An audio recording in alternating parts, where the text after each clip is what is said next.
ओम शांति। 11 जनवरी 2022 प्रातः मुरली बाप दादा के महावाक्य।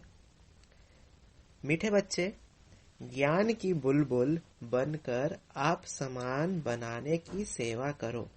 अपनी दिल से पूछो, मेरी याद की यात्रा ठीक है? प्रश्न, किस विशेष पुरुषार्थ से बैगर टू प्रिंस बन सकते हो?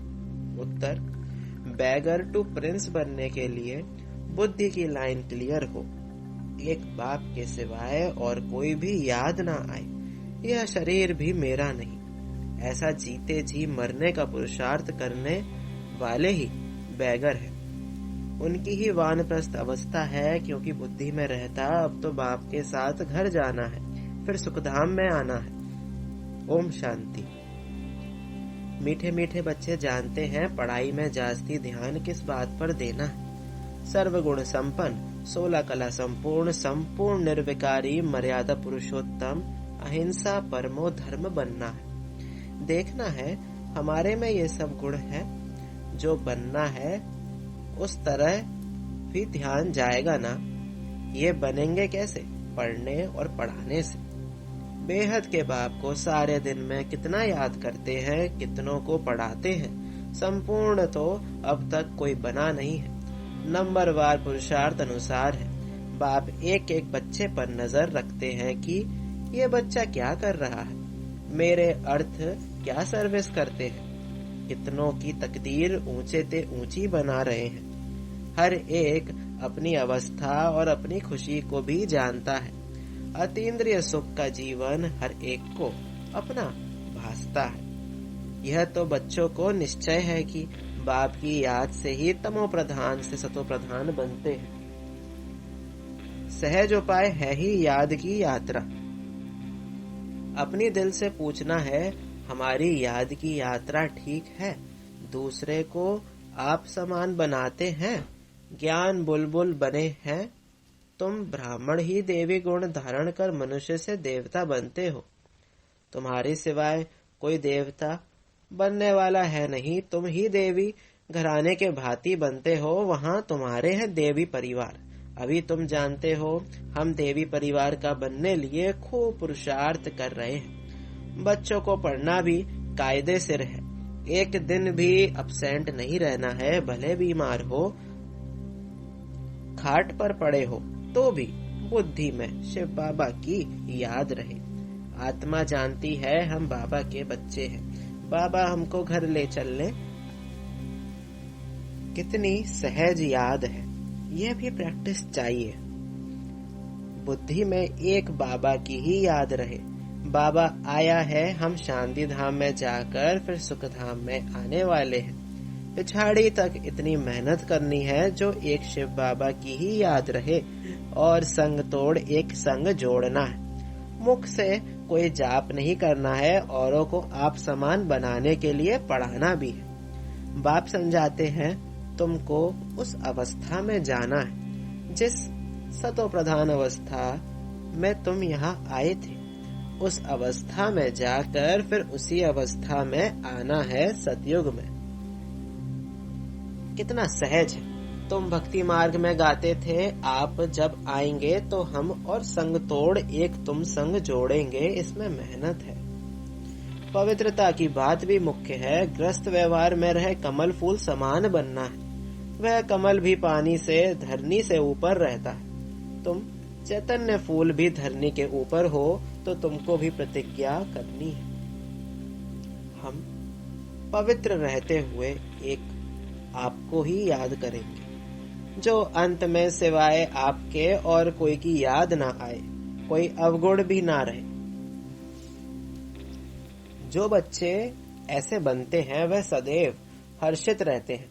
यह प्रैक्टिस अच्छी रीति करनी है। बच्चे जानते हैं कभी कभी अवस्था मुरझा जाती है, माया झट छुई मुई कर देती है। हर एक को अपने आप से पूछना बहुत जरूरी है, हम कितना बाप की याद में रहे हर्षित रहते हैं, कितना बाप की सर्विस में टाइम देते हैं। भले कोई कैसा भी है, तुम बच्चों को सर्विस करते ही रहना है। जांच करते हैं कौन वर्षा पाने के लायक है। जैसे बिच्छू को मालूम पड़ता है ये पत्थर है या नर्म चीज है, तो पत्थर पर कभी डंक नहीं लगाएगी। तुम्हारा धंधा ही यह है। तुम बेहद बाप के स्टूडेंट होना, पढ़ाई पर बहुत मदार है। शुरू में बच्चे मुरली बिगर एक दिन भी रह नहीं सकते थे, कितना तड़पते थे। क्लास में बड़ी बहनों ने गीत सुनाया, तेरी मुरली में जादू। बांदेलियों को कैसे मुरली पहुंचाते थे, मुरली में ही जादू है ना। कौन सा जादू? विश्व का मालिक बनने का जादू। इससे बड़ा जादू कोई होता नहीं। तो उस समय मुरली का तुमको कितना कदर था, मुरली पहुंचाने के लिए कितना प्रयत्न करते थे। समझते थे पढ़ाई बिगर बेचारे का क्या हाल होगा। यहाँ बाबा जानते हैं बहुत ऐसे बच्चे हैं जो मुरली पर पूरा ध्यान ही नहीं देते हैं। मुरली तो बच्चों को रिफ्रेश करती है। भगवान जो तुमको विश्व का मालिक बनाते हैं उनकी मुरली नहीं सुनेंगे तो भगवान टीचर क्या कहेंगे। बाबा को वंडर लगता है, चलते चलते बहुत बच्चों को माया का तूफान ऐसा लगता है जो मुरली पढ़ना, क्लास में आना छोड़ देते। ज्ञान से नफरत माना बाबा से नफरत, बाबा से नफरत माना विश्व की बादशाही से नफरत। माया बिल्कुल नीचे ले जाती है, बुद्धि को एकदम मार डालती है जो कुछ भी समझते नहीं। भले भक्ति तो बहुत करते परंतु एकदम ब्लाइंड फेथ, बेसमझ बन गए। बाप खुद कहते हैं तुम कितना लायक थे, अब ना लायक बन गए हो। अब मैं फिर आया हूँ तुम बच्चों को लायक बनाने, इसलिए श्रीमत पर जरूर चलना है। बाप कहते हैं इसमें और कुछ करना नहीं है, सिर्फ बाप को याद करो और पढ़ो। स्कूल में बच्चे पढ़ते भी हैं और टीचर को भी याद करते हैं। कैरेक्टर भी सुधारने हैं, तुम्हारी भी एम ऑब्जेक्ट सामने खड़ी है, तुमको यह बनना है।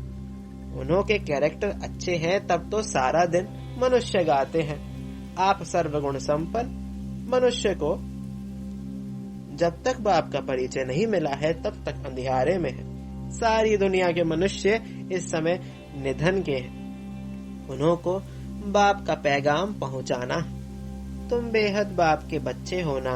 बाप कहते हैं मुझे याद करो तो तुम्हारे विकर्म विनाश होंगे। बच्चों को युक्ति निकालनी है कि सबको पैगाम कैसे पहुंचाएं। अखबार द्वारा ही सबको पैगाम पहुंचेगा कि एक बाप को याद करो तो पावन बन जाएंगे। सभी आत्माएं पहले पावन थी, अब सब अपवित्र हैं। यहाँ कोई पवित्र आत्मा हो ना सके। पवित्र आत्माएं होती हैं पवित्र दुनिया में। आत्मा पवित्र बन जाती है, फिर यह पुराना चोला छोड़ना ही है। यह हो नहीं सकता कि आत्मा पावन हो और शरीर पतित हो। तो बाबा को याद करते करते अपने को तमो प्रधान से सतो प्रधान बनाना है। पहले पहले जब तुम आए थे तो पवित्र थे, अब फिर पवित्र बनना है। आत्मा पवित्र बनकर जाएगी, फिर पवित्र दुनिया में आएगी। शांति धाम से होकर फिर गर्भ महल में आएंगे। वहाँ दुख का नाम निशान नहीं, रावण राज्य ही नहीं है, परंतु पुरुषार्थ कर उच्च पद पाना है। इसके लिए यह पढ़ाई है। लेकिन उच्च पद पाने का पुरुषार्थ करना है, यह तो जानते हो। स्वर्ग की स्थापना और नरक का विनाश हो रहा है। शिवालय स्थापन होगा तो वैश्यालय खत्म हो जाएगा। शिवालय में तो आना ही है। कोई ये शरीर छोड़ जाकर प्रिंस प्रिंसेस बनेंगे, कोई प्रजा में चले जाएंगे जिनकी बिल्कुल लाइन क्लियर है, एक बाप के सिवाय और कोई की याद नहीं आती है। उनको कहा जाता है पूरे बैगर। शरीर को भी याद नहीं करना है, अर्थात जीते जी मरना है हमको। तो अब अपने बेहद के घर जाना है। अपने घर को भूल गए थे, अब बाप ने याद दिलाया है। बाप मीठे मीठे बच्चों को समझाते हैं, तुम वानप्रस्थी हो। इस समय तुम सबकी वानप्रस्थ अवस्था है। अब मैं आया हूँ वाणी से परे स्थान पर सब बच्चों को ले जाने के लिए, वानप्रस्थ अवस्था में जाने के लिए सब भगत भक्ति करते हैं। अब बाप समझाते हैं सब वानप्रस्थ अवस्था में कैसे जाते हैं। उन्हों को इस अक्षर के अर्थ का भी पता नहीं, सिर्फ नाम सुना है। भले द्वापर से लेकर लौकिक गुरुओं द्वारा बहुत पुरुषार्थ किया है, परंतु वापस तो कोई जा नहीं सकता। बाप कहते हैं अब छोटे अथवा बड़े सबकी वानप्रस्थ अवस्था है। सच्ची सच्ची वानप्रस्थ अवस्था तो तुम्हारी है, क्योंकि वापस जाना है। बेहद का बाप सबको वापस ले जाने आया है, तो बच्चों को बहुत खुशी होनी चाहिए। तुम जानते हो सबको बाप ही स्वीट साइलेंस होम में ले जाते हैं, क्योंकि आत्माओं को अब शांति चाहिए। यहाँ तो शांति हो ना सके। शांति धाम का मालिक तो एक बाबा ही है। जब मालिक आए तब सबको ले जाए। भक्ति करते थे शांति धाम में जाने के लिए। ऐसे कोई नहीं कहते हम सुख धाम में जाएं। बाबा कहते हैं हम तुम बच्चों को प्रॉमिस करता हूँ, तुम सबको घर ले जाऊंगा, छोड़ूंगा किसको भी नहीं। नहीं चलेंगे तो सजाएं देकर मारपीट दिलाकर भी ले चलूंगा। जैसे बच्चों को सजा दी जाती है ना, तुम बच्चों को भी ऐसे ले चलेंगे, क्योंकि ड्रामा में पार्ट ही ऐसा है। इसलिए अपनी कमाई कर चलो तो अच्छा है, पद भी अच्छा मिलेगा। पिछाड़ी में आने वाले क्या सुख पाएंगे। बाबा कहते तुम चाहो व ना चाहो, तुम्हारे सब शरीरों को आग लगाकर आत्माओं को जरूर ले चलना है। मेरी मत पर चल, अगर सर्वगुण संपन्न 16 कला संपूर्ण बनेंगे तो उच्च पद पाएंगे, क्योंकि मुझे बुलाया ही है कि आओ घर ले चलो, अर्थात मौत दो। ये तो सब जानते हैं मौत आया कि आया, छी छी कोई यहाँ रहना ही नहीं। बाप कहते हैं मैं सबको छी छी दुनिया से जरूर ले जाऊंगा, तो अच्छी तरह पढ़ेंगे वही सुखधाम में आएंगे। सुखधाम व स्वर्ग कोई आसमान में नहीं है। तुम्हारा यादगार मंदिर देलवाड़ा है, आदि देव बैठा है, बाप दादा है ना, इनके ही शरीर में बाबा विराजमान होता है। तुम जानते हो ये बाप दादा दोनों बैठे हैं। इस समय तुम बच्चे जो राजयोग सीख रहे हो, उनकी निशानी मंदिर में दिखाई है। महारथी घोड़े सवार भी है। कल्प कल्प हूबहू ऐसा ही मंदिर बनेगा जो तुम जाकर देखेंगे। तुम कहेंगे ये सब टूट जाएंगे, फिर कैसे बनेंगे? ये ख्याल नहीं करना चाहिए। स्वर्ग अभी कहाँ है, फिर स्वर्ग के महल होंगे। ये पहाड़ियां आदि टूट जाएंगी फिर बनेंगी, आबू फिर भी बनेगा। बहुत बच्चे इस बात में बहुत मूंझते हैं। बाप कहते हैं मूंझने की दरकार नहीं, कहते हैं द्वारिका समुद्र के नीचे चली गई फिर निकलेगी। नीचे जो चीज गई सो गई, खत्म हो जाएगी। तुम जानते हो स्वर्ग में हम अपने महल आदि बनाएंगे। वहाँ बिल्कुल ही सतो प्रधान सब नई नई चीजें होंगी। तुम वहाँ के फल आदि देखकर आते हो। तुम जानते हो हम वहाँ जाने वाले हैं। वर्ल्ड की हिस्ट्री ज्योग्राफी रिपीट होती है तो स्वर्ग भी रिपीट होगा, ये निश्चय होना चाहिए। परंतु इसकी तकदीर में नहीं है तो कहेंगे ये कैसे हो सकता है। इतने सब फिर आएंगे, फिर महल आदि बनेंगे। तुम जानते हो सोमनाथ के मंदिर को लूट कर ले जाते हैं, फिर भी मंदिर बनाएंगे। ये खेल ही पूज्य से पुजारी, पुजारी से पूज्य बनने का है। ब्राह्मण, देवता, क्षत्रिय, वैश्य, शूद्र, ये चक्र है। तुम बच्चे पद्मा पदम भाग्यशाली बनते हो। तुम्हारे कदम में पदम का छाप लग जाता है। तुम जानते हो हमारे कदम में पदम है, अर्थात पढ़ाई के कदम में पदम समाये हुए हैं। जितना पढ़ेंगे उतना उच्च पद पाएंगे। सतयुग है गोल्डन एज। वहाँ की धरनी भी कितनी सुंदर होती है, कितने सुंदर महल बनते हैं। हर चीज सतो प्रधान होती है, देखने से ही नैन ठंडे हो जाते हैं। ऐसी राजधानी के तुम मालिक बन रहे हो, तो कितना अच्छी रीति पुरुषार्थ करना चाहिए। पुरुषार्थ से ही प्रारब्ध बनती है।